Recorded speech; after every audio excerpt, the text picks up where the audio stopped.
She wasn't designed to be subtle. She was assembled to be unforgettable.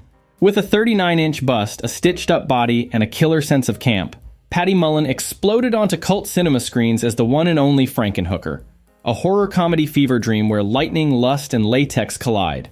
And Patty? She made it work. Before she became a VHS legend, Patty was already turning heads as a model, crowned Penthouse Pet of the Year in 1988.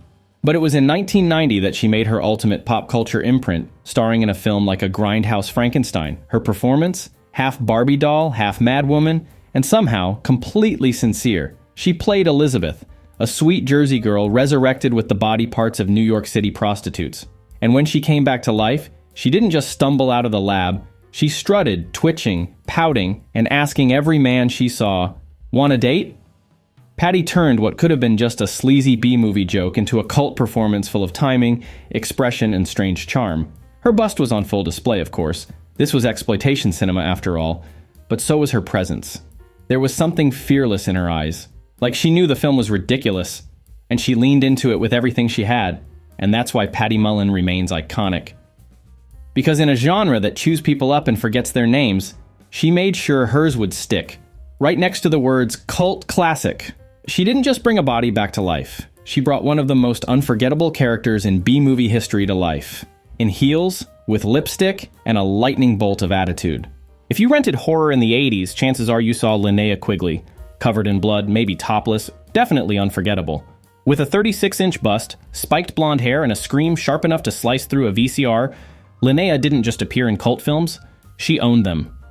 She was the face and body of a generation of movies that mixed horror, sex, punk, and chaos into something deliciously insane.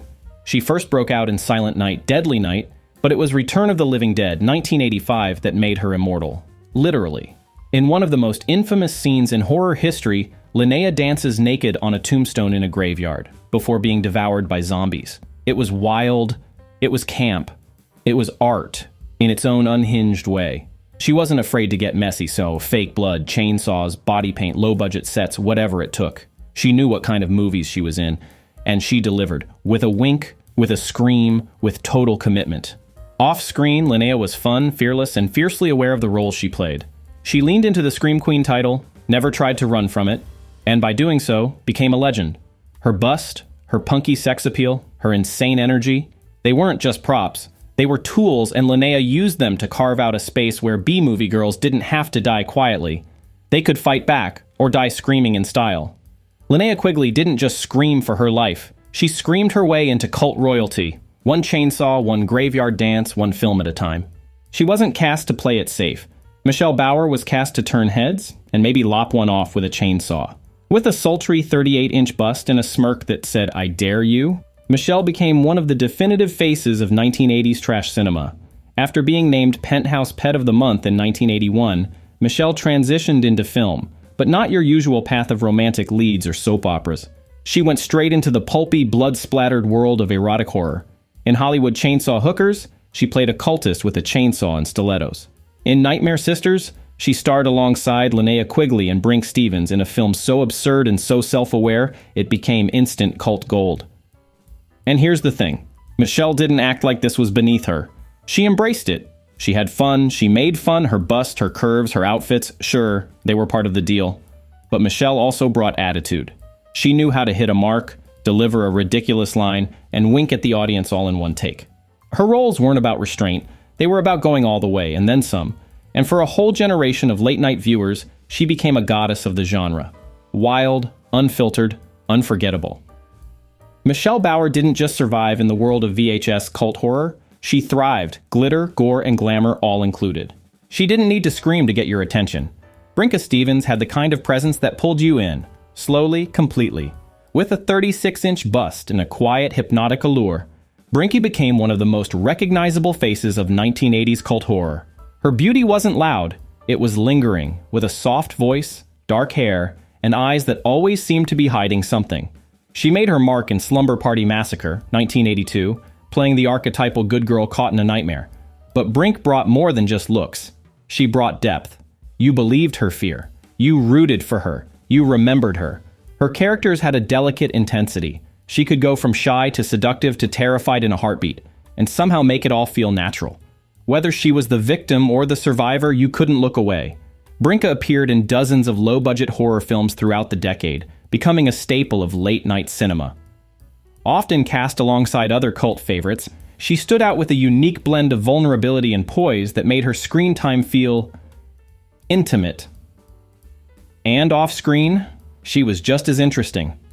A former marine biologist turned actress, writer, and filmmaker, Brinke knew exactly what kind of movies she was making, and she made them better. She didn't chase the spotlight. She let it find her, then wrapped it in a whisper and a slow, unforgettable stare. She wasn't the damsel in distress. She was the one kicking down the dungeon door. With a striking 36-inch bust, an accent that could freeze or melt, and a stare that said, "I'm in charge," Sybil Danning was pure power wrapped in leather and stilettos. Born in Austria, Sybil brought an icy kind of glamour to American B cinema. She wasn't just cast for her curves, though they were front and center. She was cast because she commanded the room. In Howling 2, Your Sister is a Werewolf, she played a vampiric high priestess in a spiked bustier and thigh-high boots, and somehow made the ridiculous legendary. In Battle Beyond the Stars, she was a space warrior. In Reform School Girls, a sadistic warden. Everywhere she went, she played women who weren't just sexy, they were dangerous. Sybil didn't giggle, she didn't run, she didn't beg, she took control, and she did it with a smile.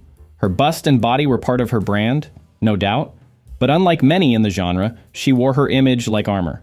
She turned exploitation into empowerment, often flipping the script on the men who thought they were in charge. Fans loved her because she never apologized for being sexy and strong. Critics didn't always get her, but cult audiences knew she was special. A mix of old-school glam and hard-edged modernity that few others could match. Sybil Danning didn't just own the screen, she conquered it. In high heels, sunglasses, and more confidence than most action heroes ever dreamed of. With a mesmerizing 38-inch bust, mile-high hair, and a sense of humor, sharper than a silver steak at midnight, Cassandra Peterson, aka Elvira, Mistress of the Dark, turned late-night horror hosting into a career, a brand, and a full-blown identity. Emerging in the early 80s on Movie Macabre, Elvira didn't just introduce bad horror flicks. She upstaged them. Dressed in a skin-tight black gown with a neckline that defied gravity, she delivered punchlines with perfect deadpan timing. But she also made you laugh, and that made her dangerous. Unlike the silent, trembling scream queens of old, Elvira talked back. She made fun of the genre, of herself, of Hollywood. And somehow all of that made her even hotter. She was always in on the joke, and that only made you love her more. Her bust became iconic, of course, sculptural, theatrical, practically a character in itself. But Cassandra owned the look. She created Elvira on her own terms, a woman who poked fun at the male gaze while fully commanding it. And let's not forget, she wrote, produced, and marketed her entire empire. Elvira became a Halloween fixture, a comic book heroine, a feature film star, and even a video game. Cassandra Peterson didn't just play a character. She built a legend in eyeliner, cleavage, and pure charisma. Elvira didn't just survive the 80s. She turned them into a haunted, high-heeled empire. She was the reason millions tuned into sitcoms, even if they never got the jokes. With a dazzling 39-inch bust, a smile that could disarm anyone, and a voice smoother than any studio jingle, Loni Anderson became the ultimate office fantasy as Jennifer Marlowe on WKRP in Cincinnati. But here's the twist. She wasn't playing dumb. She was playing smarter than everyone else in the room. Loni flipped the dumb blonde stereotype on its head. She walked into every scene in high heels and form-fitting dresses, and left having made everyone else look like the punchline. She was graceful, poised, and unshakably confident, the kind of woman who knew her curves would get attention, and use that attention to own the moment. Her bust, often the centerpiece of magazine covers and sitcom gags, wasn't just about sex appeal. It was part of a character who subverted expectations. Loni played Jennifer not as the bimbo, but as the boss, elegant, untouchable, and 2 steps ahead. Off-screen, she wasn't much different. Loni navigated fame, gossip headlines, and a very public marriage to Burt Reynolds with class and calm.